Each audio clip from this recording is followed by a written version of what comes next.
Welcome to Yes Bitch TV, Honey Yes God. We are here, Honey Yes God. I wouldn't want to say impromptu because we knew this day was going to come. We just didn't figure out the time for it yet. But we are here, and let me start off by saying thank you guys. Make sure you like, comment, and subscribe to the channel. Also, the panel members that'll be here this evening and the ones that are most likely be in the chats as well. Please make sure you like, comment, and subscribe to all of their social platforms as well, please. So first, I'm going to introduce our first panel member, the lovely, beautiful Miss EbbieReviews, Honey Yes God.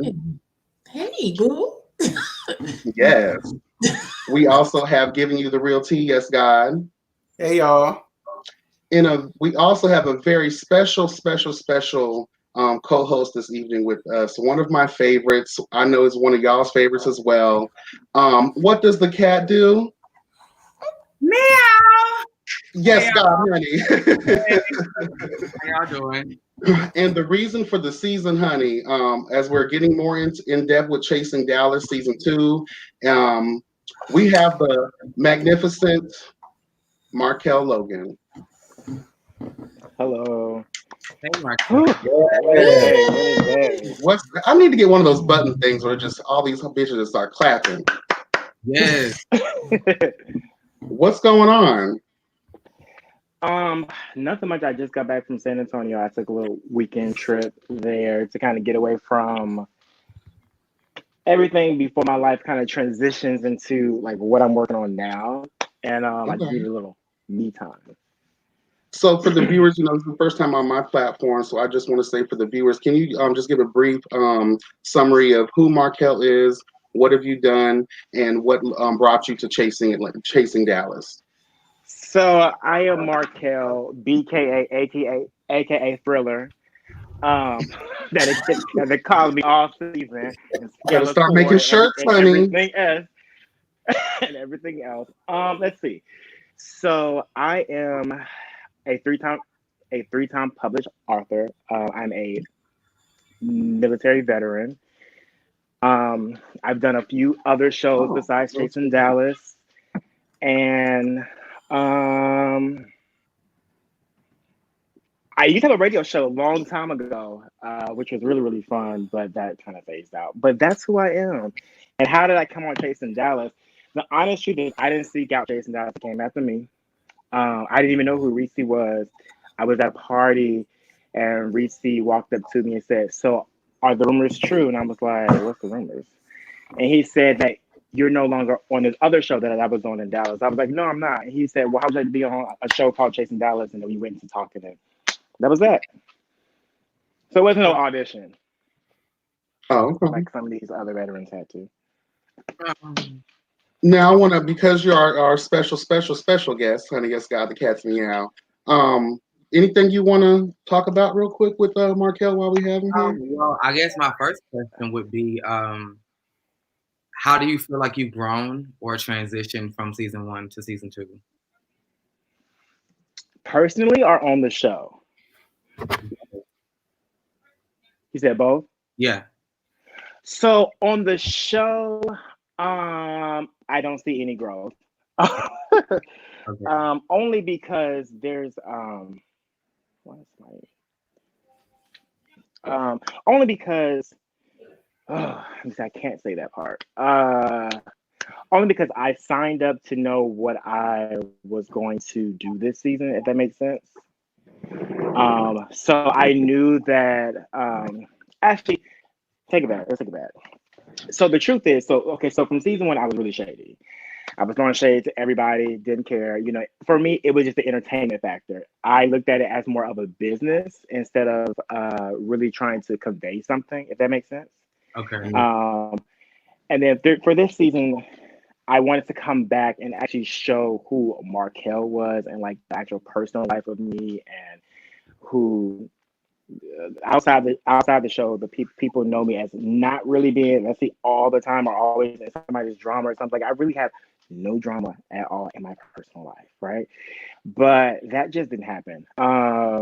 Some things had transpired to, some things had happened, so the drama kind of started. So I really want to get into it, but I can't because I have to save it for the reunion. This is working out, bitch.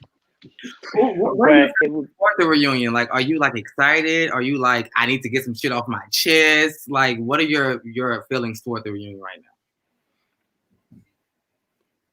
I guess in order to say that, can you answer what your relationship is currently with the cast?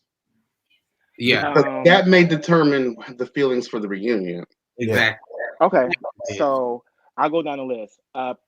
Premier, we're not really on the show. Okay, so me and Premier are really, really good friends. So we speak daily or weekly. We meet up once a week to go over life. George is my friend. That's my boo. We're good. Dior, we're good. Like, we don't talk every day. He actually just DM me about when a picture I posted, but we're good. There's no animosity, nothing. Ariel, she's super cool. No animosity. I love her too. Trey Howard, no issue. I needed to scroll down. Introducing El Teti. Yes, God. Hey, it's late ass. Hey, El Whatever. What's Steve? Oh, we got the catch Meow on tonight. Hey, boo. Hey, Teddy, how are you? I'm good. Special guest. So, Markel, I'm sorry. Where were you? And then Kane. Okay, so Trey Womack. I don't have any personal issue with Trey Womack. He'll probably feel some kind of way about me going on like a scene that's about to come up. I was a little shady, but it was fun. But there's no personal issue with him. Only people left is I have no issue with Rock. Who else on the show? Can you explain a little bit what the tea is between you and Rock? You might have already answered this question before, but I don't really. So the reason why I was kind of shady towards Rock in the very beginning is because when I met Rock maybe 15, 16 years ago, like it was a long time ago. He was a police officer in Atlanta, and I met him when I was living in Atlanta. And we never had sex or anything like that. It was a little foreplay session here and there. Well, I'm sorry, just that here and there. And then I didn't really see him again. Like, we kept in contact like here and there, but that was it, right? So you sure he didn't blow your back out? No, that didn't happen. That part. No, listen. If it happened, I would have said that did not happen. So, mind you, I literally have not seen Rock face to face until he was at my game night in 15, 16 years.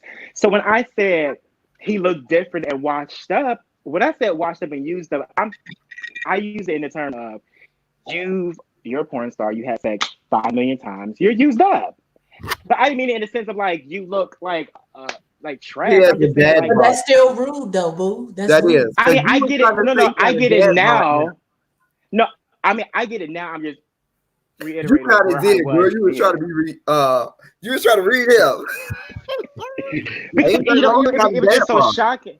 You know what it is? Like, if you haven't seen somebody in that many years, it's just like, oh wow, you really look different from life changes. 15 years. So yeah. But anyway, I sent him a message because the thing about it is that scene was filmed in March of last year. We didn't see it until January the following year. I forgot what I even said. So when I watched it back, I was like, oh God, that was bad, right? So I sent him a message and said, hey, I don't really mean like that. I'm sorry, blah, blah, blah. Just gave him a message like behind the scenes and just let him know it really wasn't like that. He didn't respond. That's okay. I did my part. I'm sure he probably has something to say at the reunion if he comes. I don't know. But anyway, and that was that. Kane, I thought there was no issue between him and I, but as you can see, every episode, every review, Kane just throwing things at me every time. And I haven't said not one thing about him yet. So I'm sitting here watching like you guys. I'm like, am I missing something? Like, what did I do to Kane? Everybody else I can get. Kane, I have no earthly idea. Reese, I don't speak to him. We do not speak. Okay, but I think you made up on the previous episode. So what happened? Just saw the makeup.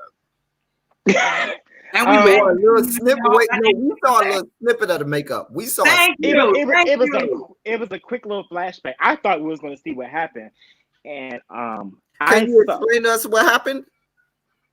So what happened was he hit me. Well, I'm gonna say he hit me up. So the scene was I I'm going to Reese's house, and we sit in the courtyard, and Rock was to kind of be the mediator about what was going on.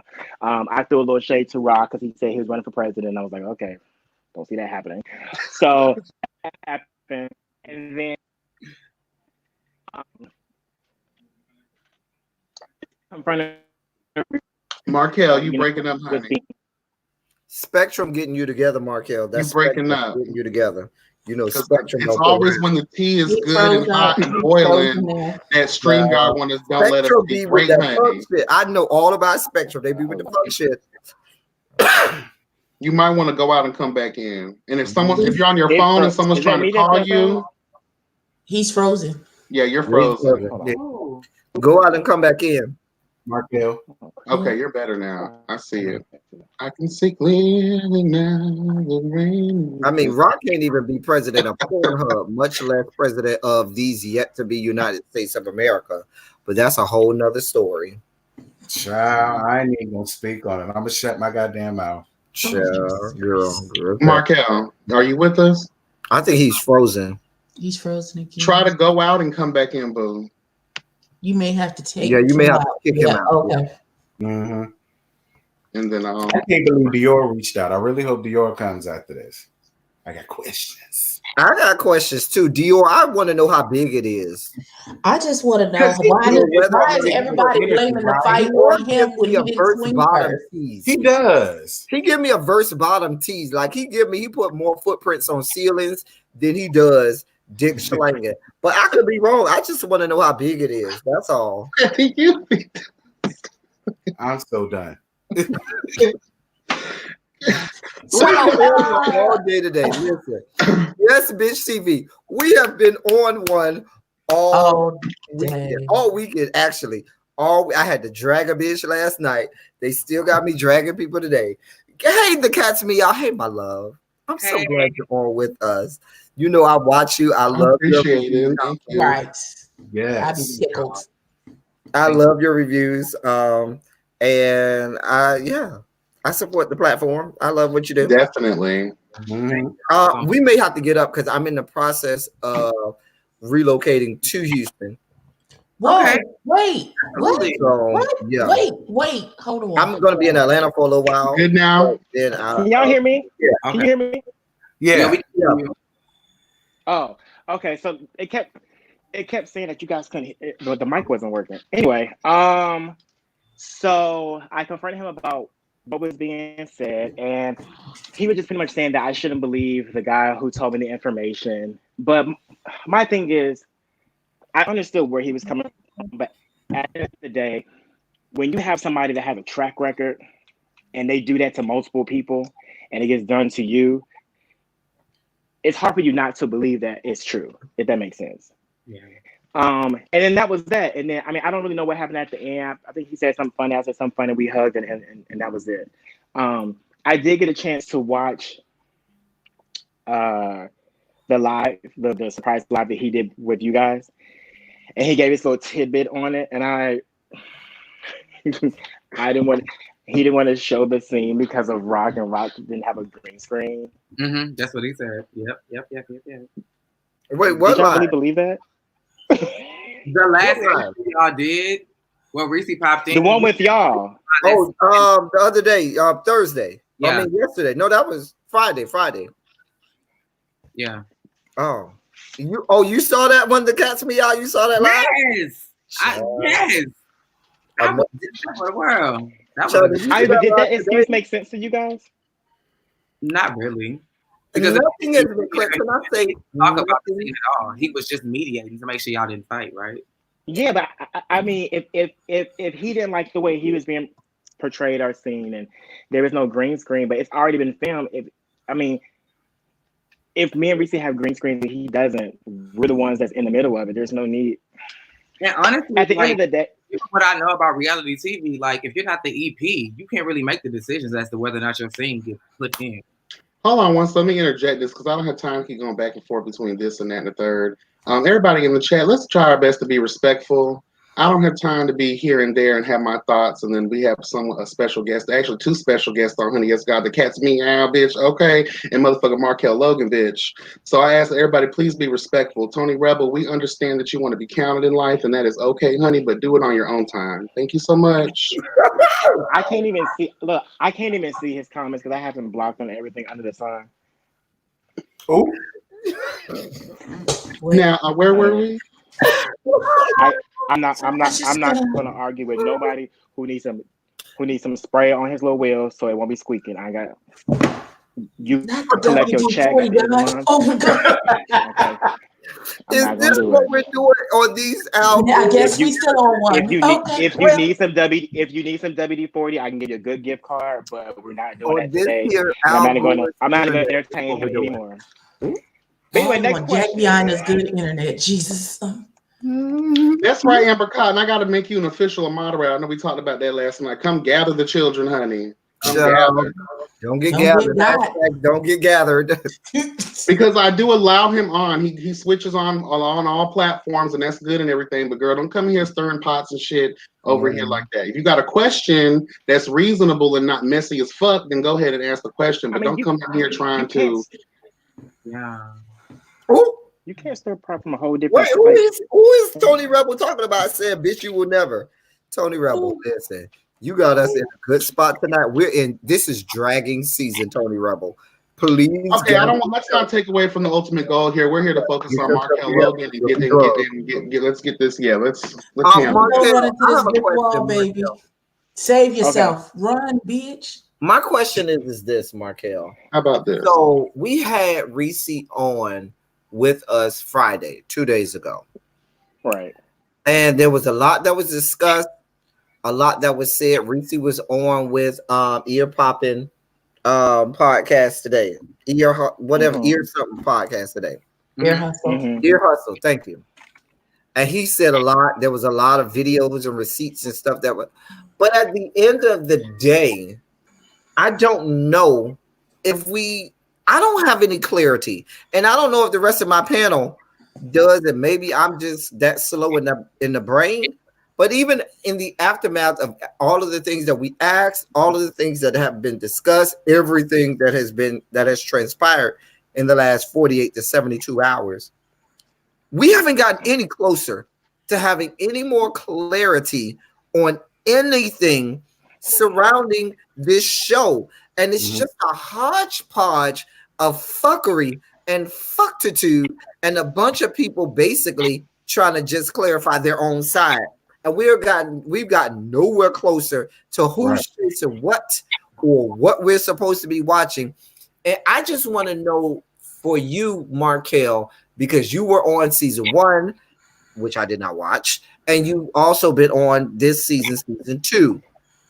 What is your take? And I don't know if there is a season 3, whether or not you will choose to be on season 3. But what is your takeaway right now at this point, having seen everything that you've seen that has been put out there, seeing maybe some of our reviews or seeing what Markel has said over the last?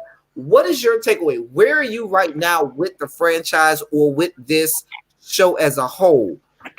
Because I just don't know. I think as a show as a whole, even though I have been in the scenes and I'm watching it back, I could 100% understand how you guys can watch and say, this don't make no sense.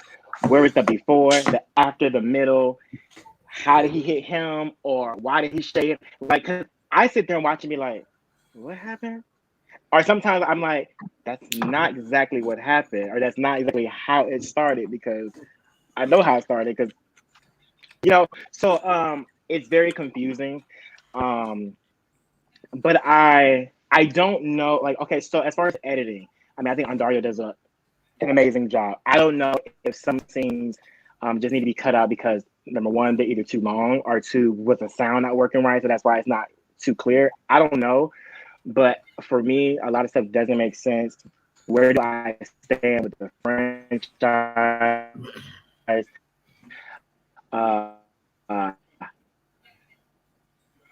To respect for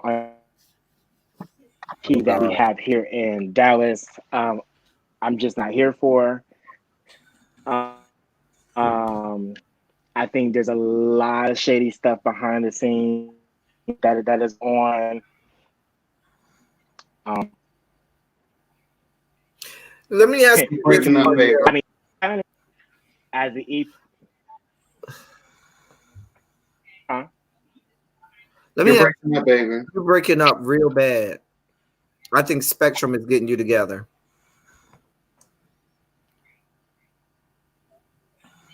Yeah, he's frozen. He's frozen. But I really want to ask him about the chair throwing, because I mean, if it were me, we would still be fighting through. We would be fighting right now. I would be windmilling him through this Al Gore's internet right now, dragging him to the white meat into the bowl for throwing the chair anywhere in my vicinity.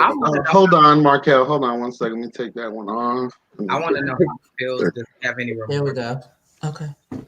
So, do you have any remorse for the chair throwing and for the pointing in people's face?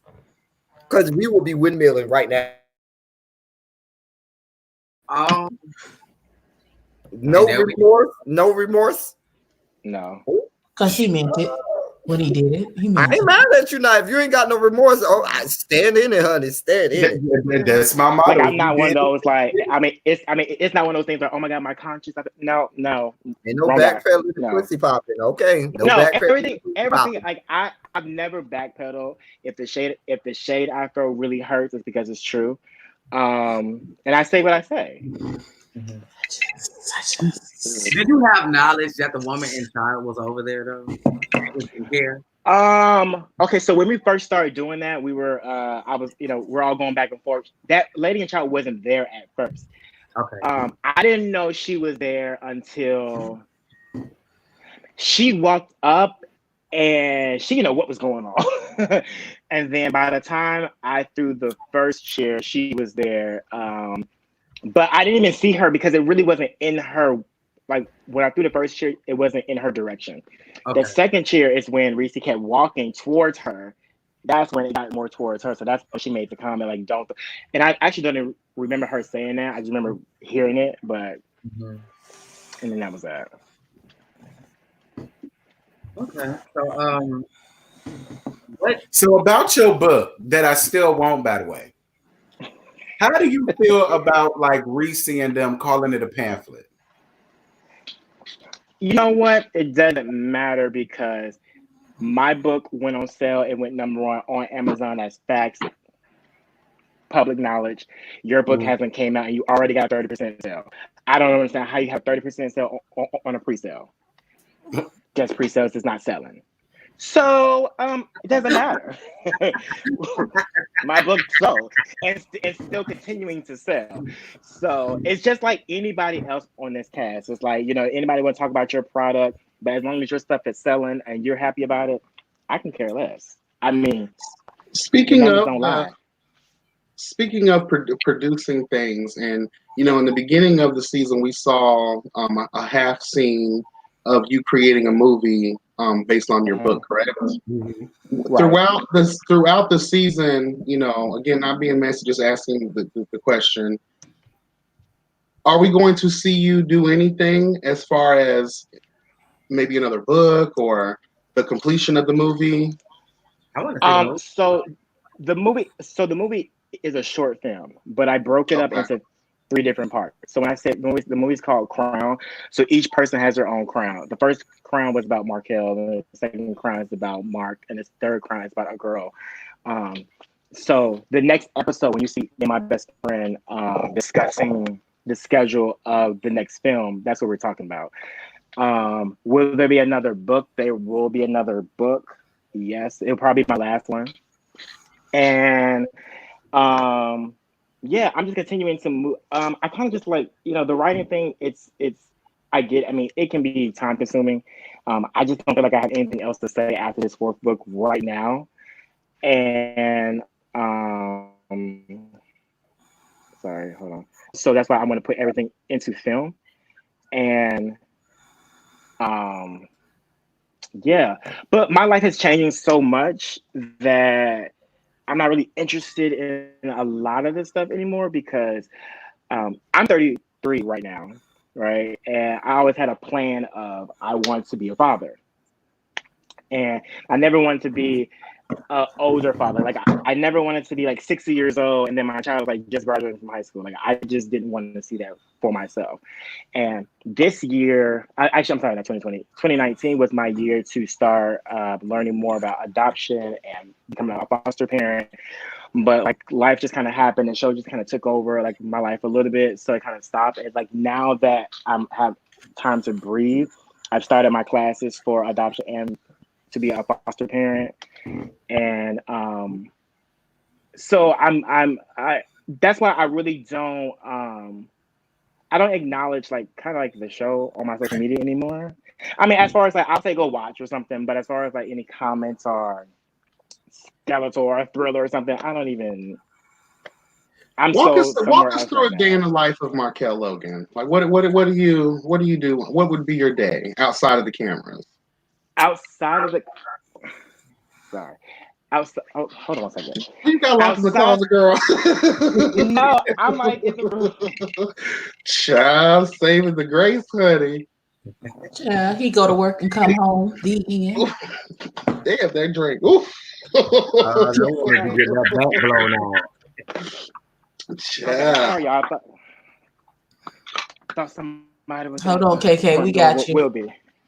Okay, so my real life. Okay, not my real life. So a day to day, I wake up at 5:30 every morning and I take my ass to work. I do accounting as my 9 to 5. So I really go with my accounts and saving and all that good stuff. So anything that has to do with the numbers and the GLs and save my account and savings and a portfolio, all that, that's me. So that's what pays for everything that I do my day to day. After I get off work, I'm with my man. Oh, you got somebody blowing your back out. Come through, man. And we just live our life and we just travel. I mean, once a month. We agreed that once a month we're going to take a trip. So every month I'm flying out somewhere. Is the man on the show? Is your man on the show? No. Hell no. Has he been on the show? No. He's not been on the show? Has your man been in any media platform? Well, to be honest with you, I really feel like throughout we see this, I wouldn't, just because we've heard so many other people say on the when they come to the platform about their relationships, sometimes it's to their detriment of the relationship because you don't know what people are there for. That's why I was asking. Yeah. No, he's never been on any no. He asked me a question. He asked me a question like 2 weeks ago. He was like, "How would you feel if one of your friends added me on Instagram or Facebook or something?" And I would say, and he said, "Would you say something to him?" Absolutely. What the hell you added him for? What you guys say you come through me? That's not your friend. I'm your friend. You don't need to. I'm with you 1,000%. No. So as far as him being on, I got through me. If you need to talk to him, you come talk to me. I'll tell him. So you will not see any video, any footage, any pictures of anything being posted for me as far as like, no. Right. This is something I need to keep sacred. No. So someone in the chat has a question for you.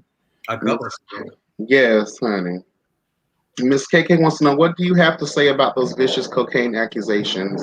I don't know if I could come back from such an attack. Are you talking about the ones Reese made towards the one you were involved in that conversation when Reese was talking about Premiere? Yeah, I thought it was for Premiere.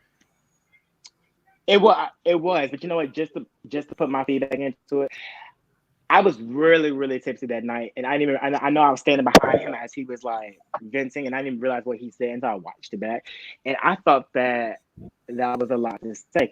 Like you said, you never know who is watching that, and when I watched the apology, I didn't really hear an apology. It almost sounded like Premiere apologized to Reese for some reason. I don't know. Like maybe I missed it, but I didn't really hear Reese come out of mouth and say, "I apologize for saying these things about you." No. And is that something I can come back from? I mean, I just don't understand. And I'm just confused about a lot of stuff because when I look at any level of media, from the YouTube streets, all the way through, you know, cinema that makes billions of dollars. I've never heard any executive producer as vocal, active, or involved in any part. They don't, executive producers don't involve themselves with marketing, publication, anything. What they do is they pay their motherfucking money. They go ahead and they make some decisions behind the scenes, but you never hear them. Even if there's drama, you never hear or see them. And I've been noticing over this last 72 good hours, the executive producers have been having a lot to say about any and everything involving this show. And I know that your name has been brought up, Markel. Wow, we have people that are in positions of power. Let's just be honest. And what do you have to say, or is there anything that you would like to refute, or anything that you would like to say about that? Because that's dangerous. Because somebody, just a regular person, may see it and say, well, that's the executive producer, so they must be telling the truth. And that's got to be, you know, the real, really real what it is, and it may not be. And so can you speak to that and talk about perhaps maybe refuting some things that may have been said that may not be true to what you know that has been said about you? That's been said about, I don't really know what's been said about me. What's been said about me? I don't really know what's been said about me as far as like something that I would want to defend myself on. Well, how about this question right here? We'll start with something like this. Okay, why did you say to Carrie he needs to get checked after the kissing Kane comment? I made the comment. Okay, so that scene, I really wish they showed the entire fucking scene. Okay, so you can see everything that was said. I said that for him, for kissing Kane and Rock, it really had nothing to do with who it was. It was just like, you were just out here just kissing everybody. And it was just like, I said that in a joking way. You know, I guess I can see now how somebody can say that, hey, you know, Markel, maybe, you insinuated maybe he has something, or what had or has or have or whatever. You know, I can see that at that moment, but hold on, sorry, 1 second. Husband, how you doing? I knew you. Oh my God, I was waiting. Yes, God. I know it. God that is damn not it. exactly how all that was. And even like the one part where I say, I told Carrie to his face, I was like, I thought he sounded like a Billy Goat when he was singing. Yeah. But they didn't show the part after that because me and Carrie laughed at that, because what happened was when I was on another show, Carrie was a guest performer, and when he was singing, the mic was messed up, the speakers were busted, so everybody sounded a mess. So when I said that to him, he knew exactly what I was talking about. He laughed, I laughed, and we kept it moving. But it cut that part to make it seem like I was just really being shady towards him. But me and him really have a great relationship, and it was just like, here we go again.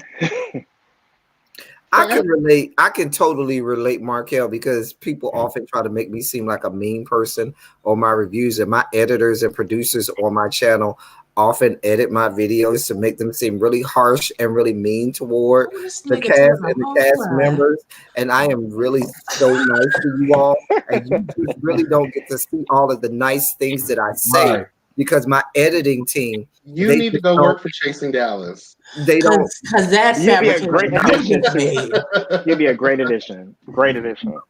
Let me ask you this: how did you feel when you saw Thursday's episode and you basically heard CJ say he was behind all of that? Like, did you know that beforehand, or if you didn't, how did that make you feel? So, do you know CJ? I know him very well. Does he want to be on the show, or do you get that vibe from him? No, so CJ is very much okay. So CJ is very much this. He's very much as a producer, I don't know what his title is. As a producer, director, whatever he is, he's the person that kind of gives you that drama for the show per se. He may look at a different vision and say, hey, okay, maybe we need to have this person here together because I know something may pop off, instead of just trying to have like an easy night. But from the conversations and the recordings, that is not the only recording at all, because he's not the only one that's been recording. Reese records everybody's conversations, even in the contract that you sign to let you know I will be. It says that any conversations that you have with me or something, it can be used for the show. So know that like your conversation with him is not really private. It will be on the show. They all record. So me hearing that, it was kind of like, okay, well, yeah, I'll sneak you behind the camera. So no. I really want to say more, but I have to save it for the reunion. Right. Okay. Because that's the narrative that they're trying to push right now, is that Scotty did all of this behind the scenes because he's actually tried to become part of the show. He doesn't just want to be. I don't think CJ will want to be a part of the show. Scotty. His name is CJ. Jesus. Yeah, I mean, I don't think CJ has anything going on, and this is not shade. I don't think he has anything going on as far as like a entrepreneurship to be on the show as far as product wise. But I also, regardless if CJ said, Trey Womack said, your mama is fat and she gonna punch you and she effed your daddy, you still fight on your own will. So, I mean, there's been many things people have said to us that you really wanted to lay hands on somebody, but you didn't. Okay, so maybe this was discussed and it just flew over me. But when you were brought outside, what part did you have in that? Like, what did you know some tea, or why were you brought outside at the forefront with that? And can you give your perspective? Because this is a question from one of the people in the chat, Nicole Marmar Honey. What was your perspective on the fight too, as well? So what really happened was when I got out. Okay, so Ariel called me outside, and then she wanted Dior. I mean, not Dior. I guess she wanted them. She wanted us to have a conversation with them to get them outside so they can speak. So when Trey Womack and Trey Howard Dior got out there, Reese wasn't out there yet. I don't think Premier was out there yet. And they were standing there, and then Ariel said something, and she was like, okay, so nobody wants to speak. Like, nobody said anything. And I was like, okay, well, let me tell you what happened. Trey Howard said that you fucked his boyfriend. But they cut that part out, and that's what started the conversation. So you really didn't know anything personally from what was going on. You were just going based off what you were hearing around the crowd and what Ariel had told you. Okay. Right, and then we all got outside, and everybody was quiet, and I was like, okay, well, let me say it. This is what happened, because we're not going to sit outside all day, all night.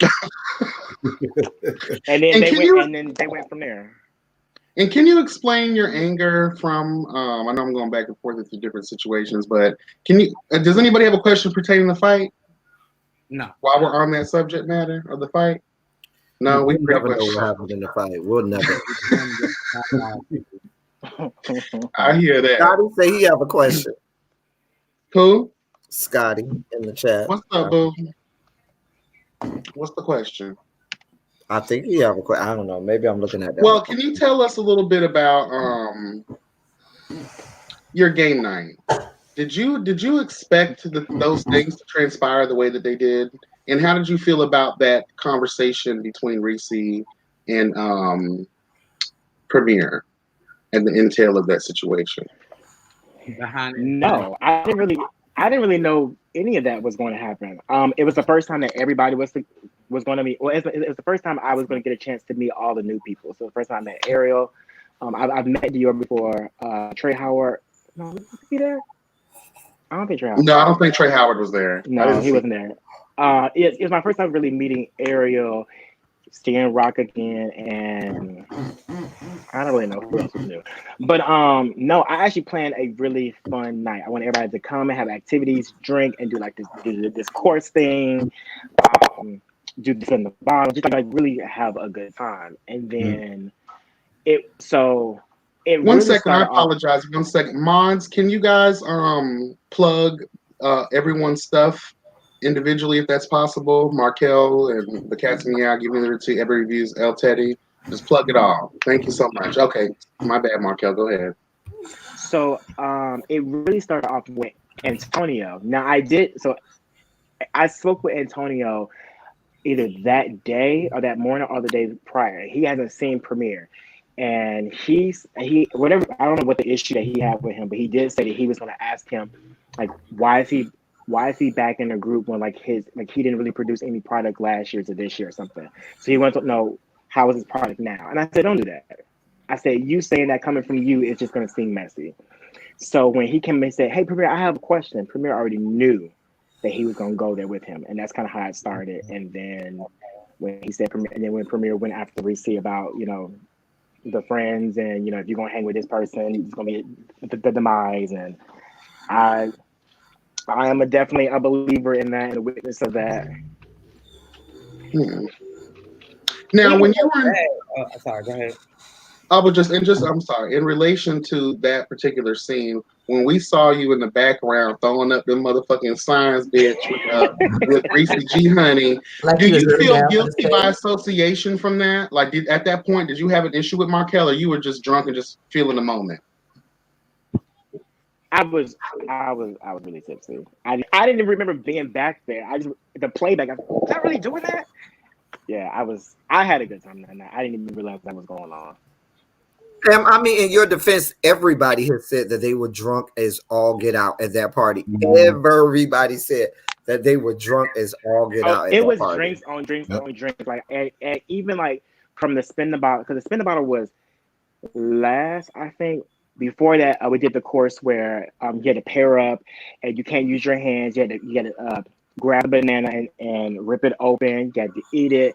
You had to go grab the cupcake, eat the cupcake, do a drink, do a shot. I called it a sex party. That's what I called it. And that was Christian Gray's Red Room of Pain, honey.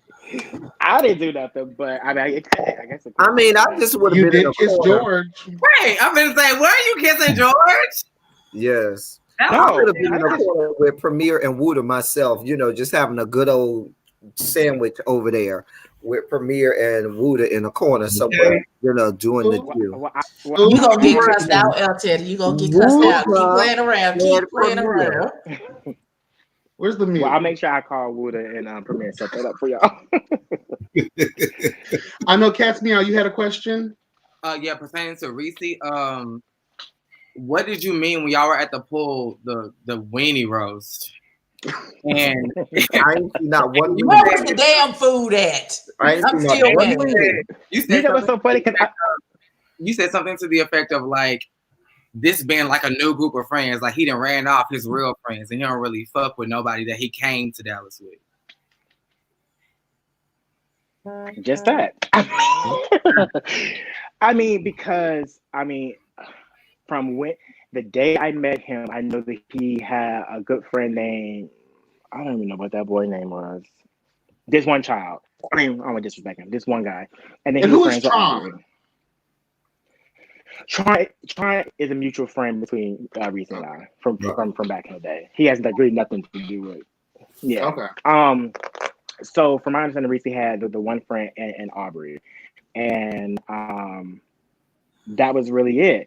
And then something happened between him and the guy, and then they weren't friends anymore. Then the whole Aubrey situation, because he said something that had a demise. And then Reese and Kane wasn't really friends. I think they were just still trying to get to know each other, or associated by by Aubrey, and they were kind of cool and not cool. So I don't think they had a real friendship yet. And then Premier, and then it back and forth with Premier, myself. It's just like everybody that he meets, it's like it starts off really good, but then sometimes he just doesn't know how to cut off business. I have a question on the same lines with you, Markel, because a lot of the people who we have interviewed from this show, more so than Reese, we've interviewed a lot of people who have all said that they got to the show via you, more so than via Reese. And you have been a common constant with a lot of people coming onto the show. Do you still consider yourself friends with most of the people on the show, or are you really just like, okay, I'm just over here in my corner, y'all do what y'all do, y'all stay over there and I'll be over here, don't bother me? Like, you know, can you speak to us about that? Because like I said, most of who we've interviewed have said, oh, Markel. It was Markel who introduced me to Reese. It was always Markel, and we do hear that. Because when me and Reese met, it was to me. He said that he didn't really think that me and him was gonna click like that. We really clicked on like a personal and business minded, and I know he was doing the show, and in my eyes, I saw like a different vision of where the show could go and different cast members. And then if somebody who approached me, or if I had a friend, I was like, they'll be really good for this show. Or like, this is something that we're not seeing. I would definitely plug them into each other and introduce them to. Now they still got to go through the process of meeting him, and he has the final say word, you know. But I definitely do. I am cool with everybody. I mean, I can sit here and call everybody on the cast right now, except for like as of right now, only people from season 1 to season 2, A cast, B cast, C cast, D. Camera crew, production. Only people who I am not speaking to right now is Reese and Kane. Why not Kane? Kane situation, I feel like that it really could be an easy fix. I just think that needs to be a conversation. Mm-hmm. Because the only reason I say Kane is because we can't. Side note. So from season 1, yes, I came on the show being very shady to everybody. So when we had a pre-production meeting before this season started. And me and Kane kind of we had a few words because he didn't understand. He just thought I was shading him. Just like I really had an issue with him. And I was like, no, I said, honestly, it was just fun and show shade. You know, I never really meant anything about that. I mean, anything towards you in that way. And then, and so since we never had a moment to just like be cool and really get to know each other, we agreed that day before we even started filming. I said, because we don't really know how we shade each other to know if it's real or fake or fun or not, we're not going to say nothing about each other. So I said, okay, cool. So I wasn't saying nothing about him. Even now, I'm not saying nothing about him. Now, the moments that I guess like 1 or 2 moments I said something is because in my green screen, CJ said, go ahead and shade Kane because he's been shading you all season. And I was like, what? Have you ever seen Trey do a tattoo? I know he did your piercing, but have you ever seen him do a tattoo? Since nobody has seen him do a tattoo, and we don't even know if he's a real tattoo artist. I'm just asking because ain't nobody seen that woman do a tattoo, but she working at a whole tattoo parlor. Now she that went left, and we all know that the piercing that he did for you went left, so we know he's flawed as a piercing person. Okay, but have you seen him do a tattoo anywhere in the yet to be United States of America? Have you heard of anybody who got a tattoo for him? Can he spell tattoo? because on what's the little show with the little short guy whose name was tattoo? Because this is my thing though, and with every artist, I don't care who you are, if you're in the tattoo industry, if you're a painter, you have a portfolio. And if you're coming into the show in your introduction, we've yet to see a portfolio of what it is that you have done in your artwork of the past. Because real artists have those little books, right? Mm-hmm. You know, right. So I'm just saying though. I will say this. Whole IGs dedicated to the work that they did. Like the artist that did my African tattoo took 26 pictures before I left the building. He's the cashier and the receptionist at the tattoo parlor. I'm just telling you what I know. And shout out my baby Foyd, the artist, honey. Yes, God, honey. Yeah. Go to him for all your artistic needs, honey. If you need artwork for your channel, Foyd, the artist, is the one to go. Reed is my boy. Yes, God in the That's chat, Foyd, so right the girl can find you. I'm telling you, if you're on this platform, you need some graphics and artwork done. Go to Foyd Reed. He will, tell him I said. Yes, God in the chat, Foyd, so that everybody can find you if they need your services. I need other services provided, but we'll talk about that later. You can't do it if he's not a mod. He won't be able to put his email if he's not a mod. Oh no? No, he's not. But I can tell you his email is reedfoy@gmail.com. Once again, that's reedfoy@gmail.com. That's his email address. I said, why are you, Reese, always falling out? It's not me. But to answer your question,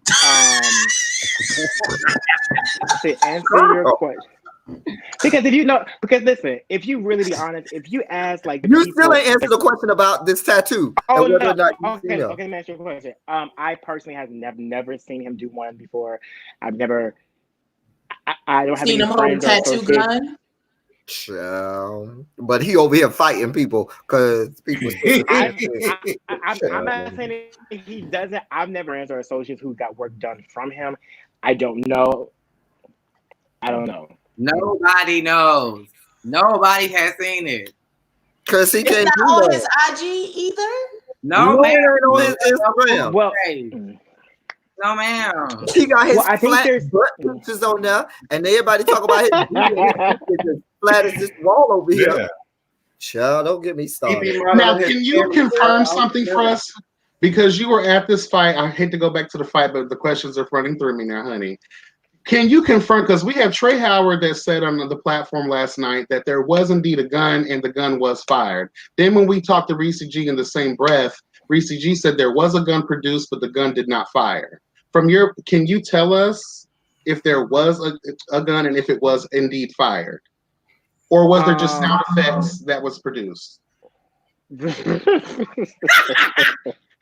Now, I understand that there may be legal situations that may arise and you guys may not be able to answer, but again, I'm not in any legal litigation. I can speak on anything. Okay. All right, girl. Tell it all, bitch. When the fight was happening, Trey did go to his car to get his gun. I don't recall hearing an actual gunshot.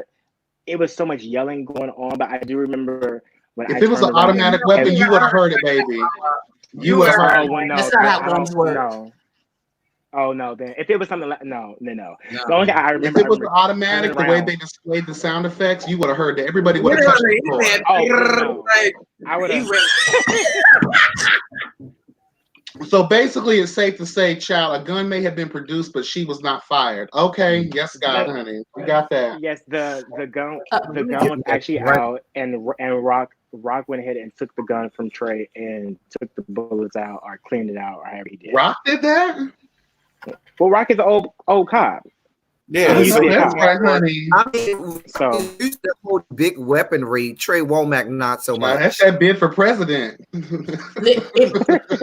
Anyway, so here's my question, because I asked this, and I kind of got a half answer from Reese. Y'all so shady. So, did Trey Womack actually swing first, or was there something edited out that we didn't see?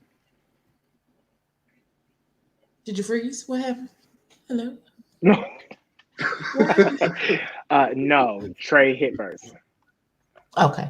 So, like I've been saying this whole time, the fight was his fault. Okay. Exactly. Trey Womack started the fight where he told Ariel that he was going to slap the shit out of Trey Howard. Absolutely. Now he did say that because words from jump. He did. When we were sitting, like before we ready to fight. Period. Yeah, I mean, before we because Trey got that before Dior and them did, and before we actually walked into the room with all the poles and stuff, we sat like in the middle of like where Kane had drinks and alcohol and stuff for us to have, and we sat there and Trey came in, and then him and Ariel was talking, and he did say he can't, he was going to slap him, and then Dior and them came with the boxer outfit on. I said, oh, this bitch can't fight. I don't know what's going on. I mean, what you mean at the event? He said it again. I didn't really. Yeah, he did. He did say at the event. I didn't think nothing was going to happen because we really had a good time dancing and learning and moving around. We really, really did. And then even when we went outside to talk, I really didn't expect it to go left. I mean, it literally happened that quick. But you let me know if you feel this way, Markel. This is why I maintain. You cannot make me believe, and we talked to Reese. And I still cannot believe Reese was not in cahoots with the CJ guy to make this happen. Because I can't believe one producer can concoct and make this whole fight and everything happen. Way Reese brought Trey Womack out there that fast and swooped in, and then I always point to when Trey Womack turned and gave that look to the camera like, watch this. Well, It's about to go say, bad. I don't know if y'all caught this part, but when Reese said, "I'm going to go get Womack," Howard was like, "No." He was like, "No, we don't have to." But then he was just like, "Fuck it, you gonna go get it." So, but he tried to stop him. I believe Reese was in on all of this. I believe all of this was set up. Well, I mean, when I saw Reese talk earlier today on that Facebook Live on was it James Cooper, Ebby? Yeah. It was on the Ear Hustling podcast. Yeah, he spoke a little bit about that situation in depth, and after hearing it, I don't know. I'm kind of on the fence now if he did know about it or not, because it is conceivable that one of the girls can step out of the ranks and be messy. Because Reese said that he was their friend. So again, when we talk about Reese crossing the line of being EP and cast member, CJ has also done the same thing. But at this point, I don't know who to believe. I can't say for sure that Reese knew exactly that was going to happen. I think he knew that it was going to be a conversation, but no one really knew that. But Reese didn't know that Trey Womack told that boy he was going to slap the shit out of him. That's what I'm saying. Because I think what's happening is that people wanted to be upset with Ariel. I had y'all interview. He said that, people talk shit all the time. He didn't think he was going to follow through and actually hit the boy. Yeah. Tried to. Because he was trying to say stuff. Give Reese that. He was trying. He was the only one trying to break up that fight. Because he was pushing Womack like a fucking linebacker. Child, yes. He said that went off like fucking Xena Warrior Princess, honey. When he started swinging, I saw Ariel go left. I said, Ariel, don't leave me. Hold on. I went left, right with it. Y'all go ahead and fight. But I was walking around making sure no one got stabbed or nothing. But don't hit me. I want to add this too real quick. If we already haven't discussed it, is you're a really good sport. I must say, even when I was reviewing the first season, you would come through and cackle at my reads and my stuff, and even throughout this season, you've been a wonderful sport. And even in the last episode that we saw, or was it one before, we're not really seeing you as messy. So is that transition you were talking about? Are we starting to see that in this season as the season gets almost over? Y'all not seeing it because the comments are saying they see the mess. So I don't know. I see the mess, and I've commented on it. I even had a whole video dedicated. You know what? But right, I'm not in the mix of like the drama besides Reese and I. Other than that, I'm not really in it. Now I'll have my shade in there, but as far as like in the mix of stuff, no, I'm not. I think you'd be good for YouTube. I mean, let me say this, Markel, because I think you've been a really good sport with the rest of these people on camera with me. I have stayed away from you. I ain't really said too much about you on my reviews. I'm very nice to you and the rest of the people on the cast. So I do want to applaud you for being nice with the cats Meow and giving you the realty at every review. Yes, they've been coming. You're such a liar. See that? Thank you for being okay.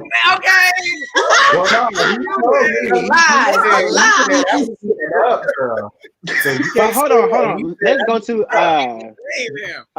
the real T up here, top right corner. Because you was the part. Let me tell you what I appreciated. There was a part where when I think it's when Mary C had got into it, and you said that instead of y'all actually laughing or shading him, you need to go check on daughter. Maybe something's going on. Maybe he's going through something. Maybe like it's something just don't seem right. I said, somebody who's watching the show, somebody is really watching what's going on. Because some stuff just more of that will be coming out. But I will say that you really did a good job on that part. And I was like, you really hit on it. Well, I appreciate that. I knew there had to be something going on. I said, there's some not right. They don't need to be fighting him. Let me ask you a question. This is a question in the chat, and I have this question too. Now, this is where I might get a little, some of these good, Markel, some of these good fashions, Doll Baby. Now, Doll Baby, I love you. I love you to death. But they told me that you are a commercial ad for City Trends and the other, low budget show. Can you speak to that? Because okay, the people listen, because that outfit that you had on at Miss Lingerie party was not sanctioned by God. It was a lot of mesh. So you see the reason for the mute earlier. King Kane told us that you was gonna be coming out with dick and ass, giving us the business before. They did say you were popping out of the costume. He said, Markel is gonna come with that dick and that ass, and y'all gonna see. And I didn't see no dick and no ass, and I was real disappointed. A lot of stuff was not shown. Well, you guys saw like 45 seconds of the inside because there was a lot of stuff happening there that we really had a good time. That probably not going to be shown, but everything we had a good time. Okay, so like as I watched some of these outfits back, going to be shown. Wait a minute, did you not hear that they're instead of the regular episode on Thursday, they're just going to show the unedited version of everything that happened that night? That's not what the people want, so I hope they don't do that. I don't think they're gonna do that. I would be. So we gonna see the fight. So hold on. So we gonna see the fight 3 times? I would be very surprised if they did. Yeah, let's move on. You know, we're not over this fight. So for the first, let me see. Okay, when the season first started, like in the first few outfits, there was a vendor, a guy who came in who I still don't know who he was, but he said he makes clothes or shirts and stuff. He wants to kind of get his clothes out there or whatever.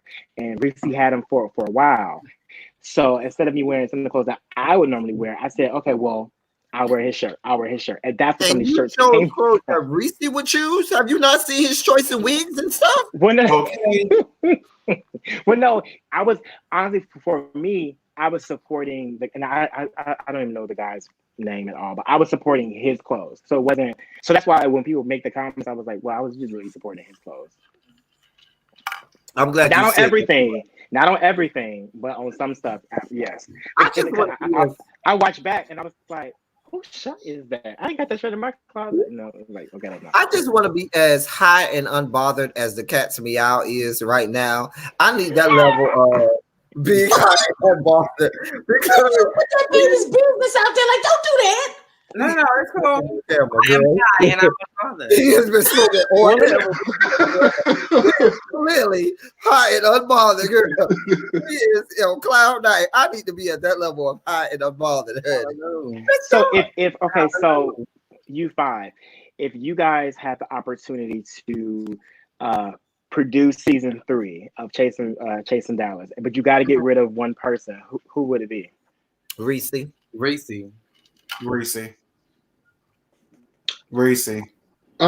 For me,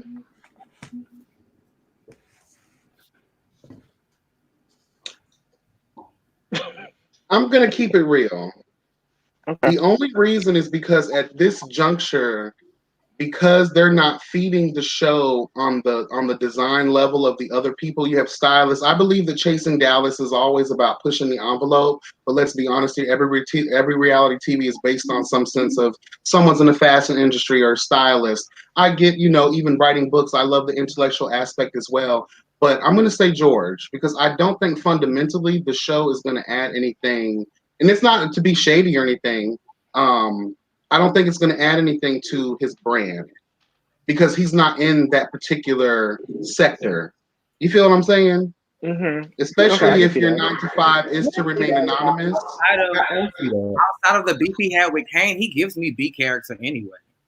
Mm-hmm. Yeah, he does. I didn't even consider him.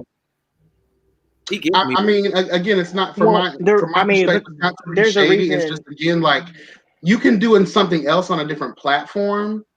Because I think he's educated and he has a lot to offer when it comes to, having financial wealth conversations or, doing the funeral home business or talking about insurance. That's different. I just don't think this show could catapult him in any direction. You know what I'm saying? But half the cast needs to go. If we're just being brutally honest, half the cast. If we're going to say George, I think Carrie D doesn't add a whole lot to the show in terms of. I think that's just him being shy, though. If he comes out of his shell, he could probably give us something. I think that's true. I don't think he's made for reality television. You understand what I'm saying? And I think Carrie D may be a great person, but I don't know that he's made for reality television. Outside of the fight, Dior has not had a storyline this whole season. Yes, he does. He's late His to daddy. everything. He what?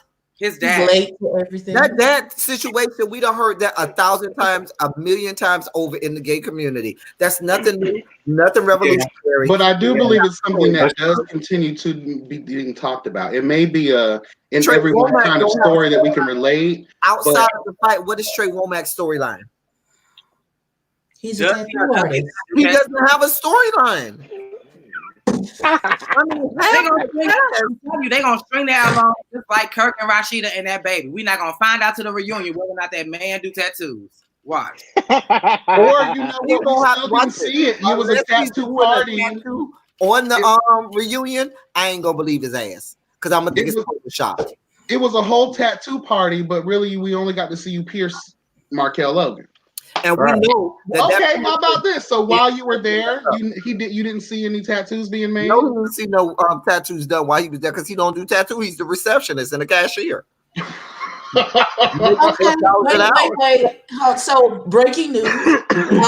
Chasing Reality just said that on Thursday, 3 things are happening. They're showing the unedited clips plus the episode, and then there's a YouTube live with Reese after. So just Reese. What is Reese going to tell us that we don't know at this point? No, apparently this did take it down 3 notches. Why is you yelling at me? I don't want to get away the messenger. From, Markel. First of all, there was a post before. You know listen, wait, can I finish my sentence, please?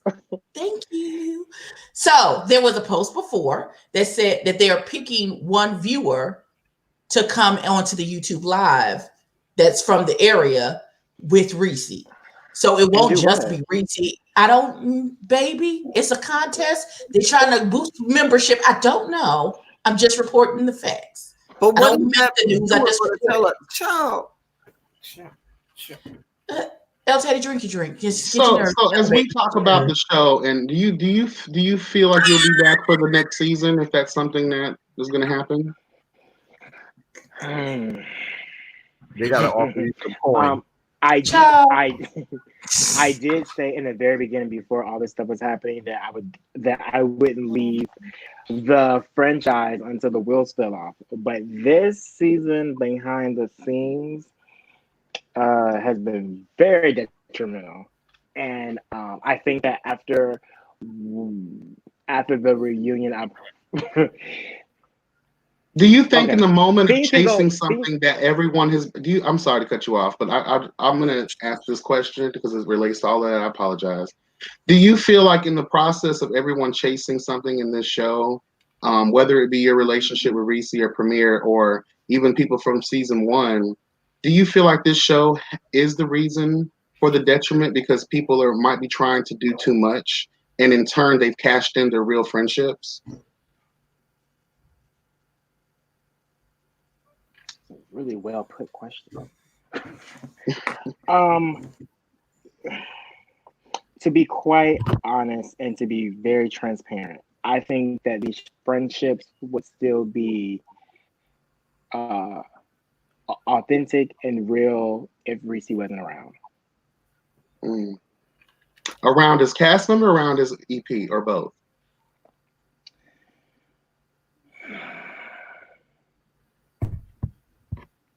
Well, you know, the first time me really talk about that, I said it needs to be one or the other. But I feel like there's too much. Even if you are a cast member, there's still too much connection as far as cast member and Dario. So I feel like I don't know if it would still be authentic. So I'm just gonna say a full season off. Period. I feel like Reese, and he said this on the live today when somebody asked him about being EP and cast member.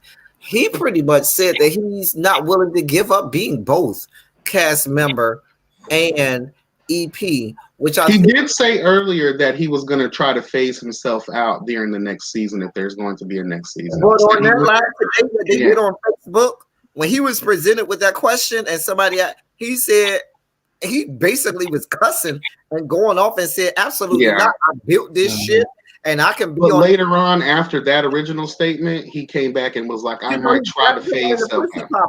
He's backpedaling and pussy popping. He's not trying to give up anything. But I get it. I mean, if it's your the show.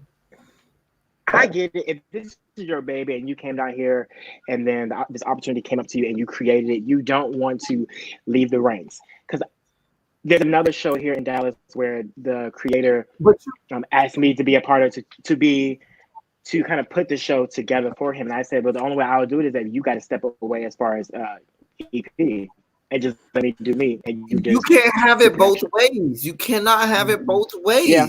You know what? And let me say this. I am, and people always. I'm sorry to cut you off. Hold on 1 second. And people always talk about Shawnee. The thing about Shawnee is, yes, Shawnee is the EP, but she still has to answer to people. There's a group of EPs that can still trump over her. Mm-hmm. So there's a difference between you. So you really can't compare him to Shawnee because it's a total different thing. And I'm gonna give you another example would be I'm in education. My profession by trade is education and school system. And my point is, my principal, who's over the entire school, is not in the classroom teaching the students. He has a different job to do. And at the point where he debases himself and then becomes regular teacher and is on the level of every other teacher, how is a regular teacher supposed to take him seriously as their superior and as their boss and as their supervisor if he's on the same level as they are? There are too many other things that he has to be responsible for than being in the classroom teaching. And it's the same thing with EP. There are so many jobs. If he had been just an EP, that situation with CJ would have never happened. Right. And I think that situation with CJ happened because you got the iron is in too many fires. You trying to be both cast member and EP, and a true EP would have never let that shit see the light of a real EP. We would have never even known about the CJ situation. Even if it did happen, they would have kept all of that shit behind scenes. His ass would have been suspended and fired. We didn't even know who CJ was. And the crazy thing about this is you would think, being reviewers of the show or fucking social media bloggers, if they want to say that we would want that tea, but we've all agreed we don't want it. Throw that shit. There's no reason for us to have it. And I think that's where me personally, I compare Reese to Shawnee because that's what Shawnee does. She stares the pot, she throws the rock, and she has her hand. And I don't feel like you're supposed to be doing that when you're EP. I don't want to see you causing all of the drama, but then you standing back like, oh, well, I didn't know this. I didn't know that was going on. Oh, that wasn't me. I that's the shit I don't like. Mm-hmm. So if he never came out, if he never came out and said CJ was the one who did the recordings and this and that, would you guys still have an understanding of what the fight was about? Or I feel like there could have been a better way to convey it and shoot it. If you shot the scenes correctly, if you were to shoot the scenes and not have so much innuendo and the people guessing, let me put it this way. If you actually filmed the issues at hand as they're happening, then and not hide us from it, then maybe we wouldn't have needed that episode. Exactly. Right. And so all was just extra tea, and it helped because it tied into the story, but it didn't explain much of anything. If anything, it made us more pissed off at production for making us all believe that what we've always thought in the back of our heads, this is not all 100% natural. Exactly. That you guys are cooking pots. You got the witches of East End over there and their cauldron girl whipping pots, abracadabra. The girls are gone. I just want to say if he was to come out tomorrow, but I feel like he's somebody important I should say hi to. I don't watch a lot of stuff. Hey, Dre Silver. He was on the show G Status Atlanta last season. He looked cute in his little avatar, and I wanted to say hi, and I wanted to know how big it was.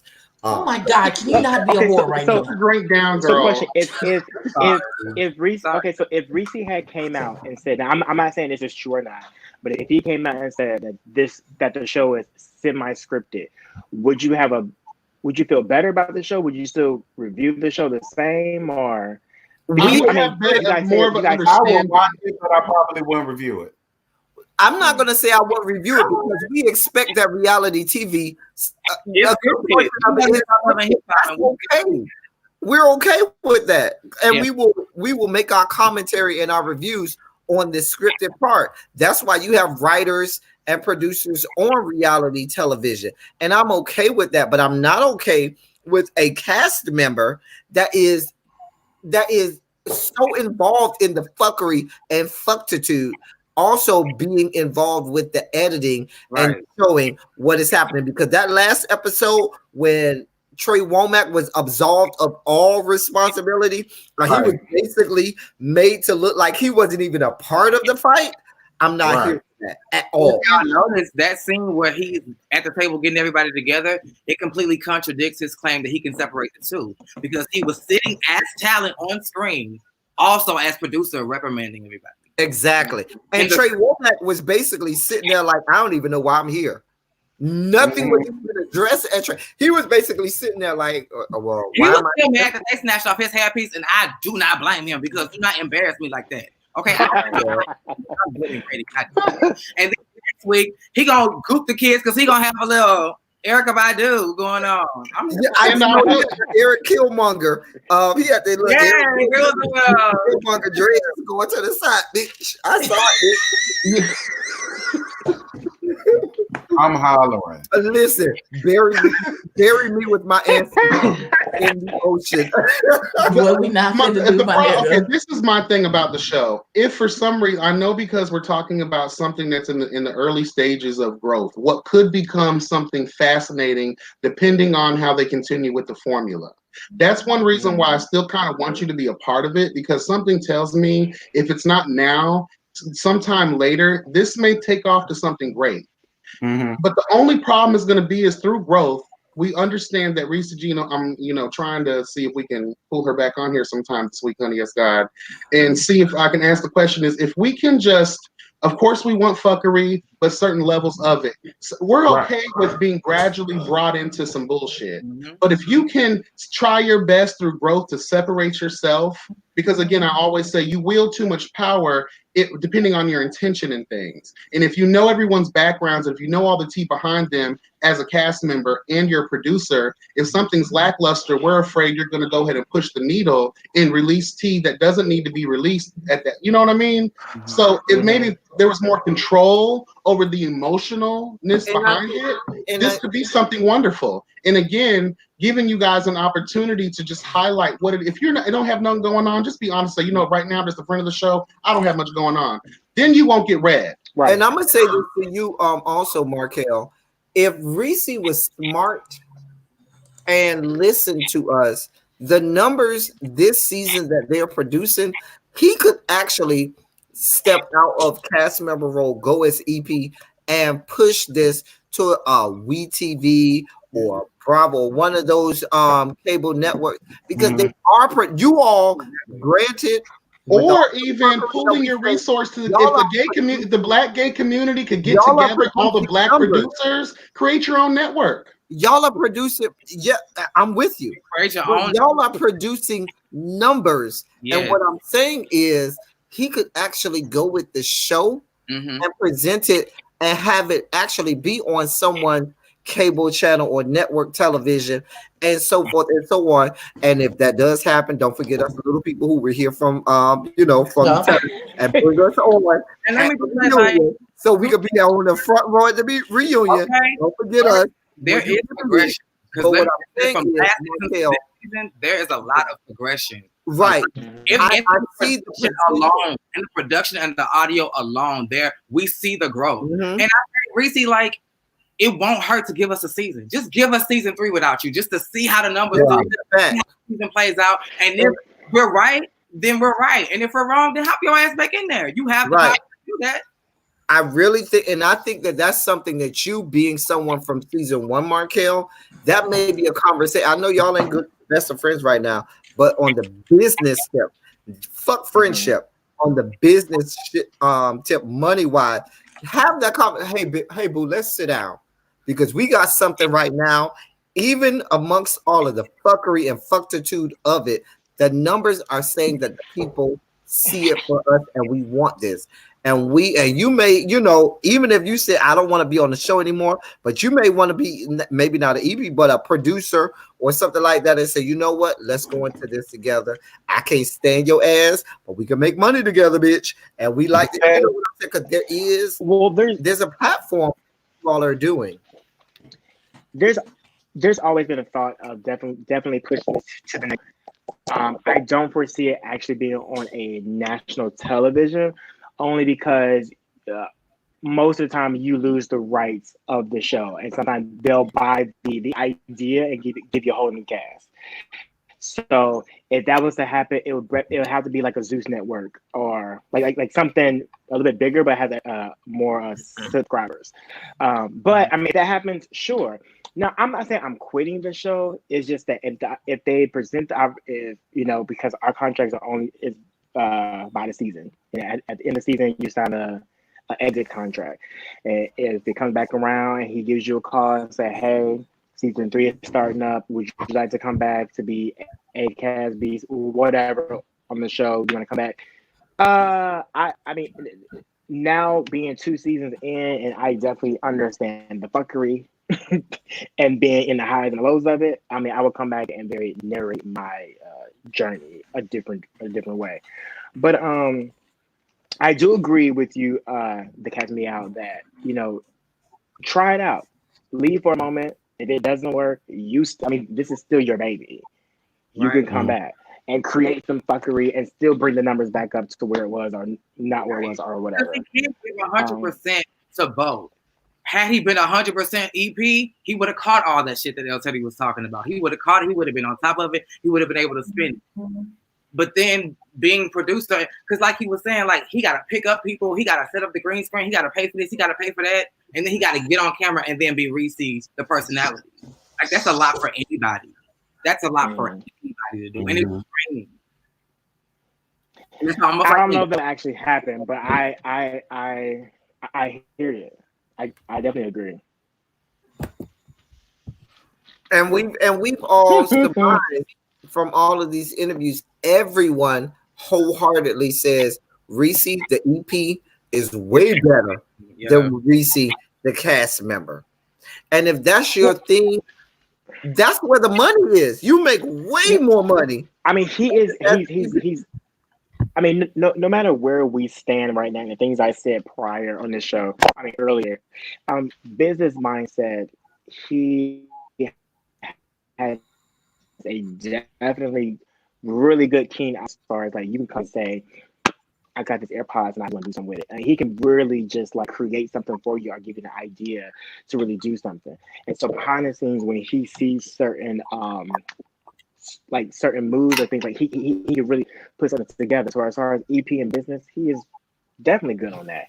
I just think it's hard to do both. As like even myself, if we're in the green screen and we're into it and you're the one sitting behind this camera asking me the questions, do I really feel comfortable enough going all in on you like I really want to?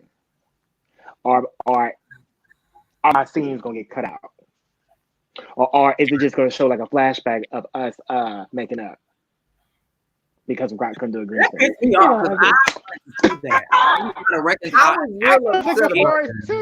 was happy. But the fact that I didn't get to see it, I'm like, what the? I was rooting for y'all to make up. Listen, there was like 2 or 3 episodes dedicated to the beef between you and Reese. And then they gave us 5 seconds. They just past it. A snip. And I was like, what the fuck? Y'all spent 3 episodes. They spent more time on the beef between you and Reese than they did on the fucking fight.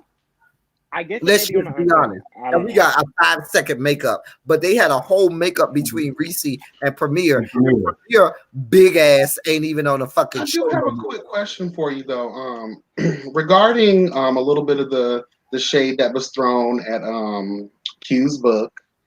What is your relationship, or do you have any relationships with anyone over there in that franchise? I'm sorry. I thought that scene was really funny. I'm sorry. So no, I didn't even know that was even going to be put in there. So I have nothing against Q. Me and Q actually had a good hour conversation on the phone talking about, you know, we're in good stands. Like, we don't really know each other, but we was actually going to work together and do a children's book together. But scheduling just didn't work out. But anyway, so I have no issues with Q. Oliver, he's cool. Gardini is like, love Gardini. How did you feel about Oliver having his own moment on your guys' platform, knowing he already has his own? When that could have been someone that's currently up and coming, that's on the show, that could have been their spot. Mm-hmm. It really didn't bother me because it was more, I think on the business aspect, it was more of a cross cities to show that we all kind of get along with each other and show that we can go to Atlanta and vice versa, because you may see some of us on the new season of Chasing Atlanta. So it's just kind of like a little cross thing. So I didn't really think nothing of it. I guess because I knew what was going on. And that's my first time meeting Oliver, but we spoke before, but I didn't really think anything of it. I really don't have any beef with anybody on Chasing Atlanta. I mean, I had one issue with somebody, but it's so old that it's not even really important. And I really don't have, and it's not even really important to even bring up, but I will support her and whatever she got going on, but I have no issues with Miss Lauren. Okay. Document your fostering process, or is that something you want to just keep, for yourself? So I actually stay busy. I've actually I am recording that. Yes, I'm actually recording. And is this something you're doing alone, or you and your partner as a couple?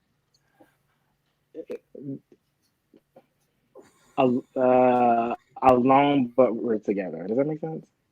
I hear you. There's it'll be great to watch. Okay. My plan was to do this. My plan was to do this with or without. Either you win or not. Because they come in. Okay. And I have so that will be documented. I have actually, there's 4 projects that's been documented right now. And I actually wanted to do a document with they may show, they may not. I actually gave Trey Howard an opportunity because when I met with him, I thought that for him being young, he really has a good spirit about him and his energy. I kind of wanted something around him and his team to really like document something. Still may happen. I don't really know. He turned me down because he wanted to be on Chasing Dallas. And do you have any continued friendship with Woo Lee? Yeah, I mean, we don't talk all the time, but there's no issue. I mean, I can text him or he can call me. Yeah, there's no issue. I can speak past even Aubrey. Like, I mean, there's no issue for me to anybody. And why are we seeing Aubrey, but we just can't get? I guess that's a Reese G question. I would love to know like how that dynamic is, because he seems to be cool with everybody. He's being invited to the situations, and I just love Aubrey. So it's hard for me to even believe that something. Well, yeah. He's been invited to the situations because he's Kane's friend. So when Kane's around and he invites Aubrey come. But I think at this point it's just a cordial stance. But I don't even know if it was if it even came out of like what the real issue was. That was weird. Okay, this is a light question, but a funny one nevertheless. When you and Reese were talking, and you called for the assistant to bring you, was it really your person there? Like, yeah, who was that? We never saw this assistant. It was nobody. Actually, I think CJ was there, but it was nobody there. It was just in a moment. I just said it, and it was just funny. Okay. We need to get CJ on here to interview. We need to interview. I want to come on this good platform. So we can interview CJ. I don't feel like there's anything to ask. Yeah. You're not a cast member. Since CJ is fucking the cast, since CJ is around here fucking the cast members, I want to know how big his meat is first, because that's going to be my first question. Are you meeting my size criteria? Secondly, well, you and CJ will be bumping pocketbook. So oh well, no, we won't be bumping nothing because I don't bump pocketbook. I will keep that. You heard that from me. We don't need to interview CJ. Let's go ahead and cut CJ out of the interview. Whoa. You can go ahead and sorry, girl. So, but now that you said that, I can see it. So who do you it makes see it sense. for? Who do you see it for? Do you see it for anybody this season? Can you congratulate anybody on anything that they've done this season? If you had to look at someone and say, you know what, you came on here and you're doing or in the process of doing what you're supposed to do on this show. Is there anyone you can give props to? The pause. I think yeah. It's not a pause. Whether you like them or not, but you judge them based on their work. Scotty, I'm not doing this with today. Scotty is ass. Scotty is so let me start with Ariel right now. I can't stand Scotty. I can't stand Scotty's saying. I think that Ariel is I think her as far as her work and her actually performing, I think is really good. And I really like Ariel. I think she's thriving. Ariel was busy before the show. Even Ariel's comments about black men. Even Ariel's comments about black men, because that was a hotbed issue. The fact that she said black men should be killed by white cops. Are you even okay with her saying that? Well, as I watched it when it first happened, I was really agreeing with Ariel because I understand what she was going through, and then it kind of went dark a little bit.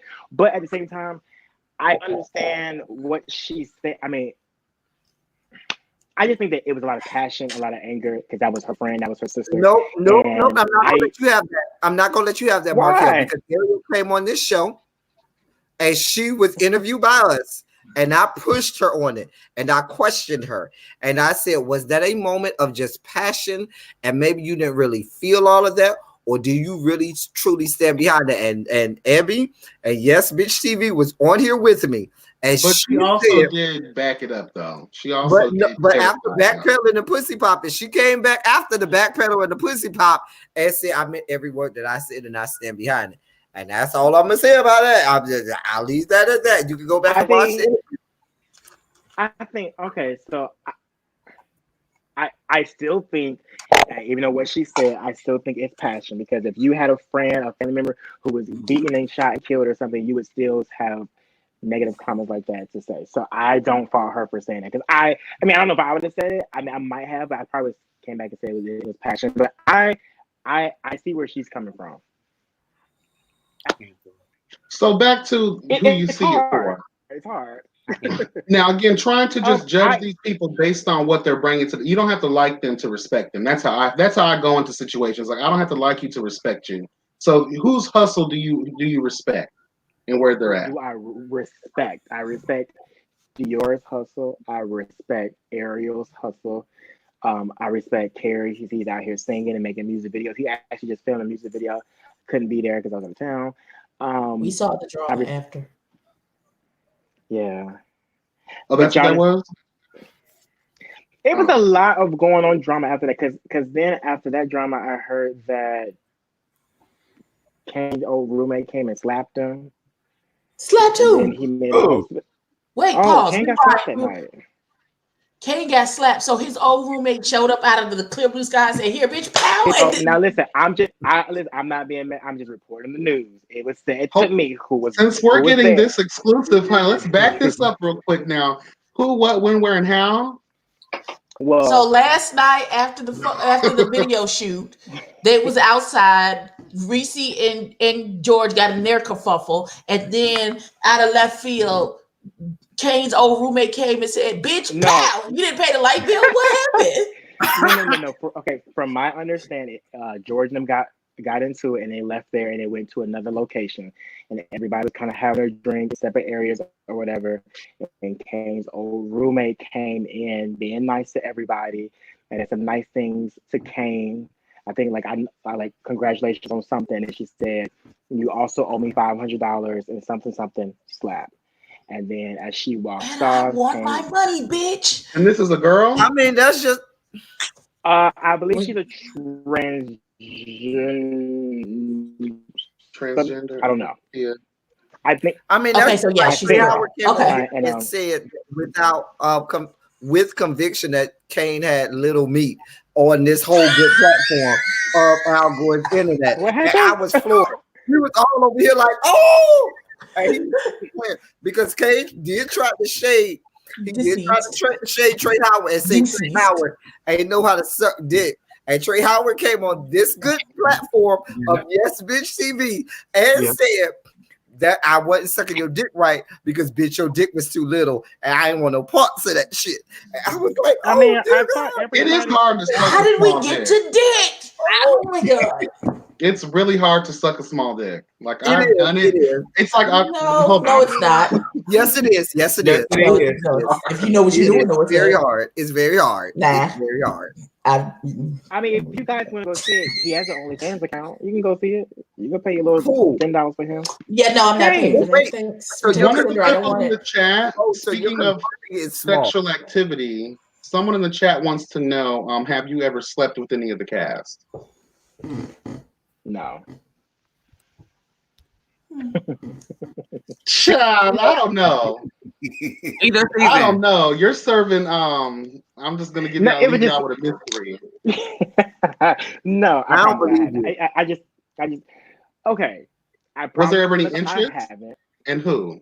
But you said you and Rock had a rump, and hey, you sucked his dick, or he sucked your dick, or one of the two. Oh well, I mean, no, Rock's really not a cat. No, I that was 15 years ago. That doesn't even count. He been on the. He been on this remember. season more than George been on this season. I didn't see more. I don't blame you, Markel. I'd move that stomach out the way right now and suck that dick. I ain't gonna lie. Shit, move that stomach right on out the way, Papa. Because let me get a taste of that Kit Kat boy. I mean, I would do Rock just for the resume builder. I would do Rock just I had it. Just. But I definitely, I'm glad that you guys see that there has been an elevation from season 1 to season 2 as far as the sound, the production, the way it looks. Like it just looks really good. Of course, there's some hiccups here and there, but it's nothing like season 1. I mean, it's like night and day. It really looks TV ready. I didn't watch season 1, so I wouldn't know. But I'm gonna drag y'all. You ain't missing nothing. Or season 2, I'm gonna drag you. And I feel like it's better because they heard our critiques and they worked on it. So they should do the same thing this season. Hear what we're saying and put it to test. Because I drag y'all season 3 too. When season 3 comes, I'm just gonna drag y'all. The ultimate thing I'm really happy with this season is the ultimate production and editing. They've stepped that up 1,000-fold. But again, and I do appreciate them too because Chasing Dallas, whether it's staged or not, they do a good job at bringing out real issues. You know what I'm saying? At the end of the day, amongst all of the mess, we do get real issues that do plague our communities as Black men and as gay men. And again, this is like one of the real first seasons. Even though Atlanta did it with T.S. Kendra and Jaylon, I do feel, or Lauren London Child, whatever identity she's assuming these days. I feel as if, no shade, hey, I just, girl, like, anyway, I appreciate that we're gradually beginning to see these different things as in gay families, as in, we're touching on situations, again, like we talked about with Dior and his father's situation. Do you have anything about you, fuck this show at this point? Because, again, I know we're all almost 2 hours into this, but Markel, who are you deep within? Have you been through anything in your life? When we talk about, being Black and being gay, is there anything that you struggle with? Whether it's family, feel free to talk about it. If you don't want to, I totally understand. But I guess ultimately what I want to know is, like, have you been through any traumas in your life, and how does that reflect the person you are today? My Lord. Welcome to I'm Barbara Walters, honey. Barbara Walters. Yes. Wait, why are we seeing keyboard? Okay, dear God. Oh God. You got to get comfortable for this. I hope it. Go ahead and set that pussy down. Set that pussy down. Wow, that's a lot. My drink. Right. Let me get my drink. Okay, so I will say this. I think childhood. I think my childhood and my upbringing has been really okay. My parents were in the military, literally traveling everywhere from Germany to Korea, back to Hawaii, to Atlanta, to everywhere. So I was kind of like, I was able to grasp and learn about many different cultures Your and different screen is people. in and out, baby. Me? Yeah. Is it frozen? No, you're not frozen. It's better now. It's better now. But can you? Okay. Let's see. Probably the most traumatic thing that's happened to me will probably be a few years ago. I was diagnosed with a skin disease, and it's not detrimental. That's something I'm going to die from. It's something that can be controlled. So that has not been on the show, but I will say that those particular comments that actually came from Reese, and he knew a little bit of it, was very kind of like hurtful to me. And with that, it gets rough at times. I have to take a shot every other week, either in my stomach or on my arm or on my thigh, to control it. It's very painful. Let me just to push on that issue about your skin disease and so forth, Markel. And this is just a question. And if I'm prying, just let me know. But my question is, does that come from perhaps maybe growing up as a child? Because a lot of times, a lot of gay Black men as children or growing up, a lot of times they are insecure maybe about their looks, or maybe about even something as simple as their skin, or maybe about something as how people of the opposite sex see them. And so because of maybe how they're deemed by the opposite sex as not being as attractive, and so something as little as having something like a skin disease, something like that, may cause some trauma, or may provoke memories of some things that you may have gone through as a child or something like that. Is that something that you also had to deal with even growing up as a Black gay male? And basically just like summing it all up, and my original question along with his is just like the traumas. Like, I get the skin situation was definitely trauma for you, but like any personal trials and tribulations being a Black gay man in the community, whether it was like, how did your parents take it, or just, again, speaking on those particular types of things. You know what? To be honest, I hear people say that that they feel like it's hard, like in America, being Black, and on top of it being Black and gay. I can say that I personally never experienced any type of backlash from being either or. I don't know if that's just because I overlook it, or I mean, it's never been in my face. Like, someone called me. How old are you, if you don't mind us asking? I'm 33. Okay. But I do think that has something to do with being with my parents, being in the military, and then when I was in the military. So the people who you're around are kind of like all kinds of people. So I get along with all kinds of people, and I understand all walks of life, and I just don't go into situations with a negative attitude, or just to try to start stuff. But I just never really have experienced that. So do you feel as if it's because you're cultured? I notice with a lot of people, when they have more experiences being in other, countries, or being amongst other different types of people, it's easier for them to blend in with and adapt easily to different crowds. Do you attribute that? Yeah. Even now, I've met a lot of people who have been born and raised Texas and never left. Like, don't know nothing about the outside. They think this is it. I'm like, there's so much more out there. Like, you can't treat people the way, this way all the time, or think it's correct because it's in your area. There's so many other ways of moving around and treat people, and it's just different. But I do think, because I guess being cultured, yes, it has definitely helped me to just work my way through and just and not experience those things.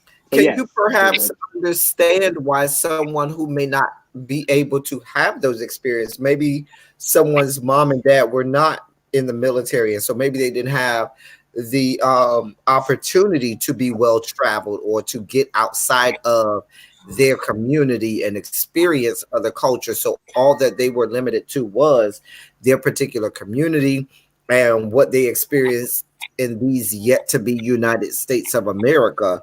And so can you maybe understand why and how someone who may not have had the experiences as you may feel the way they do, and do you often, and how do you reach out to the younger gay community who may be experiencing what I just spoke of and may not have your story, but may need someone like you to talk to them and say, you know what, it's not like this everywhere, and it does get better, and there is avenues or situations where you can come out of what it is that you're experiencing?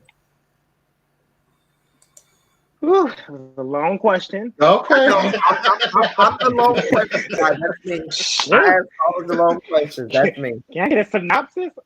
Okay, so for the first part, yes and no, I can understand, and sometimes I don't. Only because I feel like, yeah, you may have been in a certain area or not able to travel or to do things to understand where I'm coming from. But I feel like it's almost the same thing. Like, turn the fan on. Almost the same thing. Like if you grew up and your parents or your dad was never in your life, or he was in and out, or he abused your mom, or whatever the situation was. And then when you have kids, you say, I don't want to be like my dad. I want to be like my dad. I want to be better. So I would think that because the way like the internet is, how you can see everything, and like how TV is, you see how there's different cultures. I do think that you can, at a certain age, you can put yourself in a situation, put yourself out there to be able to learn other cultures, or get out there to be more cultured, to see that it's not this only way. As a child, maybe not so, because maybe you don't have the means of doing that. But I think as the older you get, I mean, I don't think there's really no excuse. The second part, do I help the kids, or the upper, what'd you say about the little kids, the gay kids? Well, do you at least reach back and reach out to the younger gay community to, talk to them, let them know? You ain't got to finish. No, I don't. You ain't got to finish. No, I don't. I don't. You know what? I'm a little different when it comes to the community, only because I feel as though we separate ourselves away from the world, if that makes sense. And I feel like people of color, we do that too. Like when they say black love, and I'm like, okay, what's wrong with white love? Like, love is just love. Or like, I remember somebody asked me, that was like, so you coming to the gay wedding? Well, what's the difference between a regular wedding and a gay wedding? I just feel like you hate the social construct built behind it, and you want acceptance for all. You don't want everything to be just separate. Yeah, right? I'm really like, I understand the cause, and I understand that things happen, and I have sympathy and empathy for it, but I wish we can get past that.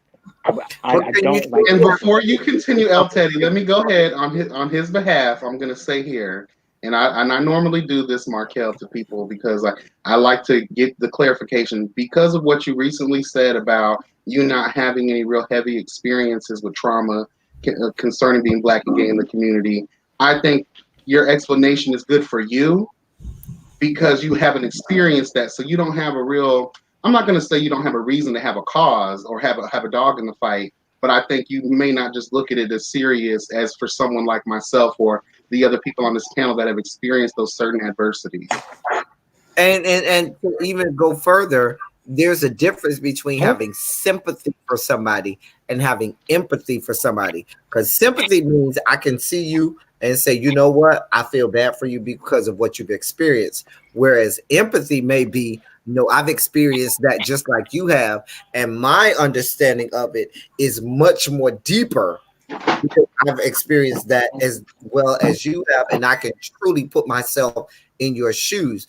And that's not to make your experience lesser or greater than anybody else's, but just saying that because you are much more, like you said, traveled and experienced as others of us may not have been.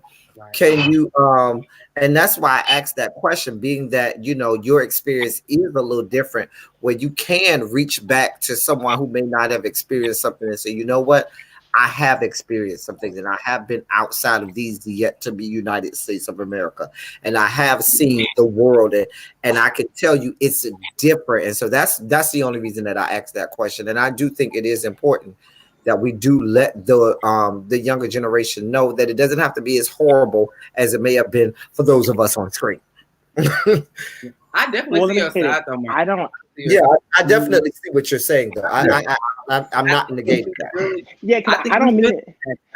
I think we should be all inclusive, but I think we can't move past something that is still happening. Like, we are still being traumatized, and like it's still happening. Like the Gabriel Fernandez case on Netflix, like that little boy was ultimately killed because they thought he was gay, like not because he was a bad kid. Like that shit is still happening. So I think once we move past the actual trauma, then we can start to like dive into like the segregation of it all, because I think they do that to protect themselves because they feel like they only have the community to run to.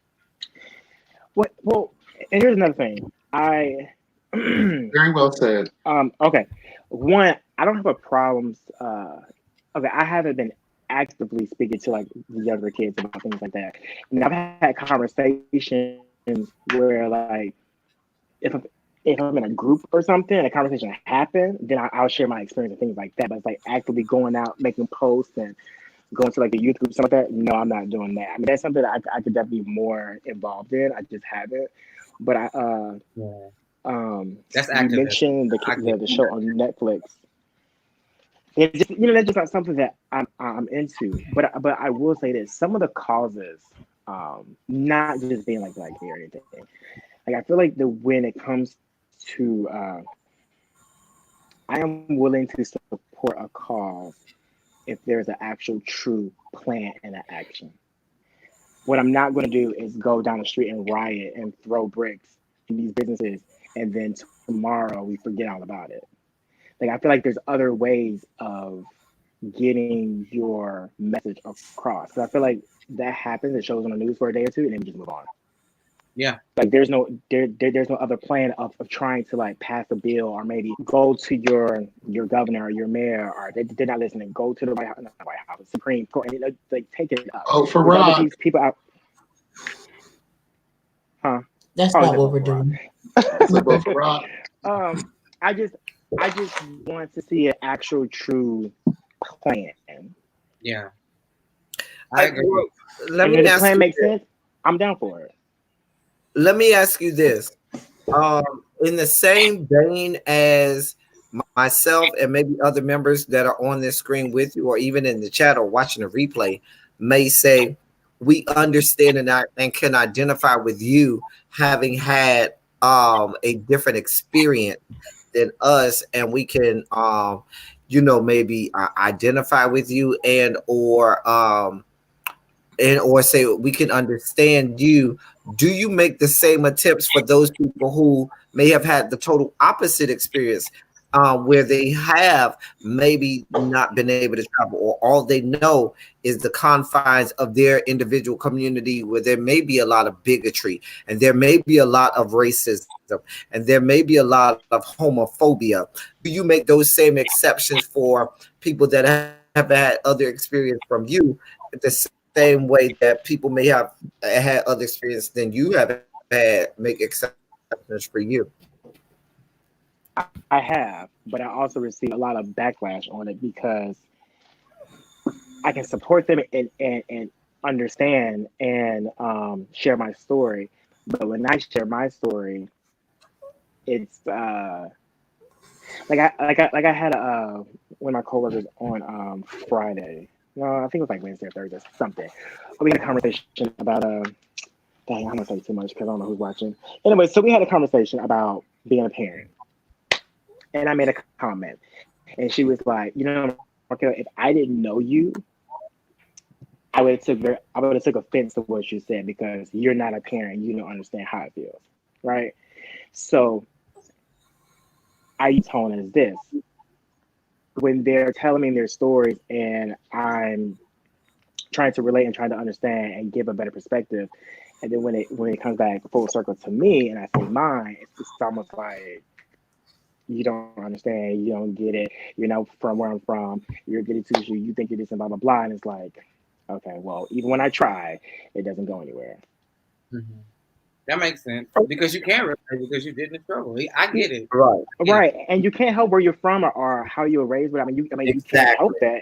I mean, the only thing you can do is just be there for that person and let them know, like, I haven't experienced that, but I can understand why you feel that way. And that's it. But I mean, some people are still not receptive to that. So with that being said, I kind of steer away from it a little bit because I totally understand. Totally understand. They get real in depth, like it's politics. Maybe like, okay, it's not that deep. I get it. Okay, So reeling everything in, because we're almost at 2 hours, child, and I don't know what everybody's schedule's looking like, but 2 hours. I think you actually exceed our interview time for anybody that we've had on here.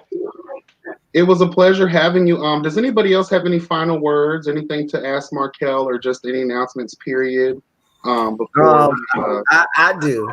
I always say to everybody who comes on, can y'all go talk to production and to the EPs and stuff like that and tell them all of us over here on this screen, including my girl Really BTV, including my boy Scotty, Mr. Still Standing, including my girl The Ghetto View, all of us who've been riding and Rodney the Voice, don't forget Rodney the Voice, all of us who've been reviewing and riding or dying with this show, can we get some press passes to this good reunion? Daria already said yes. Over here, giving y'all a whole lot Reese and Daria already said yes. In for them to answer. I want all you guys. I want all you guys to be. I would love to meet you guys. Even when we were going to have our premiere party, we were going to have it at the movie theater and show the first episode on the screen. I wanted, I think we all spoke about it, and then but that didn't end up happening. But the reunion is happening. But I think I saw a clip where he said he was going to DM you guys the dates or something and kind of go from there or something. But definitely a reunion like you're not going to want to miss. I know people say that all the time, but not this one. I do have one quick question. I do have one quick thing, and this goes back to a little bit of what we were talking about your experiences in life and how it translates. I'm sorry. Can you hear me? Yeah, I hear you. Oh, actually, no, never mind. We'll say that for another time. It's not really all that important. Anybody else? Go ahead. Before it's 2 hours. What I would love everyone to do, please, if you don't mind putting a hashtag YesGod in the chat, that way it's easy for people to find you. I also would like to say thank you, Markel. Okay. Trade is in the background. Gonna check on a honey. Markel, how can everybody find you?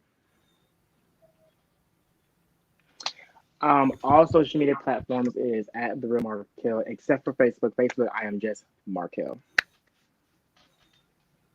Anything you want to add? Name, just Markel.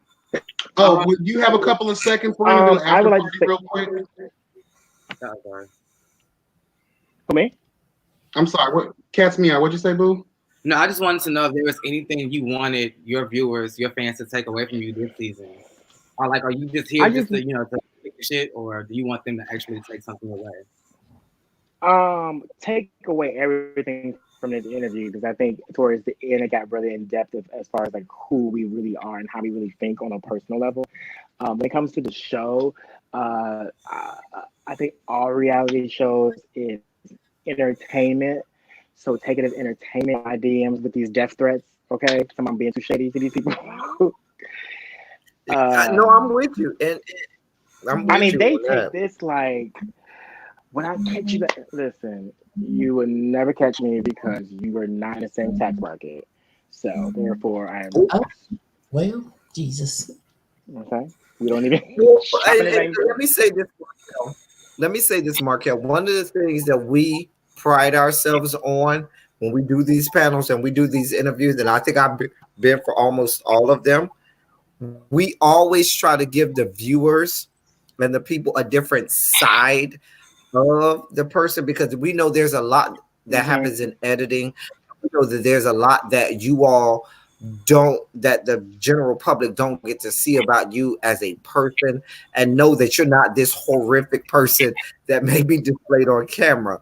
And so we always try to let that come forth, and that's why we ask some tough questions, and that's why we sometimes pry into what may be personal situations, personal conversations, so that the general public can say, well, you know what, even though I saw that on the show, they're not that, like, you know, they're horrible of a person. And I thank you for being open and honest with us and talking to us and being nice to the rest of these 4 people that are on with me and you, because they're very nice to you, and I'm always very nice. And I'm so glad that you were nice enough. Well, you just can continue to lie. Okay. All right. Oh, and what my last, I muted the wrong person. You sure? I muted the wrong person.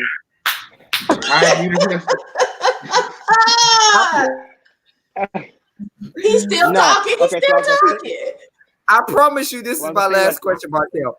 Is there anything that you would want us as reviewers, not the regular viewers and subscribers, is there anything that you want us to know or you want to say to us as reviewers? Because we're a little different from just the people who just watch, but we actually add commentary, insight, and so forth to the show. And a lot of people take what we say and they'll take it to heart while they're watching the show. So is there anything you want to say about what we may have said, how we review it, what we say about you and the show that you want to add or refute or agree with or rebut? Because you could tell the rest of these people that they're horrible and that I'm good, and that's okay. I think the only thing, well, I will say the only thing that I would say, without only the 2 things, is that one, I think that you guys this season are really paying attention to what's really happening, the right questions, and the right questions you guys are asking when people are fumbling, you know, something ain't right. So you guys are really hitting on all the key things this season. The only one thing I had was at first was for giving you the real tea. Is that in the beginning? No, because in the beginning, I think you did a review. I don't know, episode 1 or 2. I don't know. It was way back when. And it seemed like you were like, I think you and Kane are friends, social media, YouTube friends, social media. I don't know. It almost when it comes to him and everybody else. I think going forward, we're not going forward, but since then it's gotten better. I don't really feel that way all the time. Not just for me, just saying in general. But that's it. Well, listen, I try my hardest not to be biased. I honestly don't have a personal issue with none of y'all. I honestly don't. I call it the way I see it. I love you to death. Hey, but if I can get you together, I will. But I still love you at the end of the day. Yeah, and that's it. But I will say, and Miss Van Zant, don't do Imani, because we will windmill for Imani Van Zant. We will windmill. Go ahead and say it. Me? Yep. The only thing I have noticed, I really noticed, I was like, you know, she's shading everybody down, but ain't said a word about Reese. And then I said that some just kept, you know, I'm looking on Instagram, and then I just happened to see, you know, the 30% off book, and I looked at the very top, and it said forward by Eric Diller. Wait a minute, that's Anna Van Zant. Did she write your book? That's why she ain't saying nothing about you this season. Too much cahoots behind the scenes. Something ain't right. I'm not gonna lie. Even with that being said, she be getting it right. I ain't gonna lie. Yeah. Even if you say she's a wonderful addition to this season when it comes to just being. I just think that if you're gonna shade everybody, she shaded everybody except for one person. That's who, and the only person she ain't shaded is the person who wrote the book. The same day you gave him a heart attack about that wig, El Teddy. She ain't say nothing about that wig. Nothing. I didn't say nothing about Reese's wig. I've never said anything about Reese's You was a wig. motherfucking. Well, I know I have. Era. The one thing I was will like the only person that was here for the wig. I was the only one. You were. You were. And you, I love you, but you were wrong. That wig was horrible. I was wrong. We're talking about that black wig that she wore with the photographer. That was the Cynthia Bailey collection. I really not Cynthia Bailey. I don't know if you guys have a couple minutes to, just talk backstage offline. Yeah, we got the after party. Just real quick. Party. I do want to say thank you for coming on here. What's up, guys? Y'all are just running in late, honey. Reese, you real late to the party, Reese. You real late. But I do want to say that I appreciate you coming on here. And yet again, I do want to let everybody know this is a platform. Well, again, no matter what our reviews, no matter our personal or our opinions are on the show, we always try to make this a comfortable place where people can come and speak their piece, no matter what no judgment here. This is a no judgment zone. You can come in here, speak your piece, talk your side. We appreciate you coming on and spilling some tea, but also letting us get a chance to see you for who you really are as a person and giving us some of your experiences in life. Again, for me at least, and I know I could probably speak on behalf of everybody here, it's not just about the show. Because at the end of the day, when the cameras are off, you have your real life to go home to, and we know that you're a human being as well. So we appreciate you for being a good sport and dealing with all of our tomfoolery. Okay. And special shout out to the Cats Meow. I do appreciate you coming on and doing this. I really do. I know the people are going to love it. And this is, again, what it's about, showing love to all, content creators, especially the black and the gay ones, honey, okay? While these other girls are divided, we are standing united, honey. We're showing them exactly what it's about. And we have our fellow black woman on the panel who's sharing in this love and in this. They love to say the black gays don't get along with the black woman. Child, please, I beg to differ, because EbbieReviews is in the building, bitch. Oh, it really be TV. Yes, God. And we appreciate y'all. And shout out to the chat. Risa Gamble, I know you're in the building as well. Scotty, love you, honey. All the reviewers in the building that came through Hermit TV. Scotty, aka Mr. Still Standing. I want to thank everyone that came through in the chat. Dario, appreciate you. Foy, yes, God, honey, for Foy. Yes, it's me. We appreciate everybody, honey. Amber Cotton, appreciate the moderation, and really be as well. Thank you so much. I feel like I'm forgetting people, but y'all know that I love you. And we're out. It's almost 2 hours. Yeah, 2 hours and 7 minutes. Come through. It's me, D. Love you, honey. Y'all make sure y'all support all the reviewers that came through in the building. And yeah. All right. Bye, y'all. Hit the button. Love you. Damn button.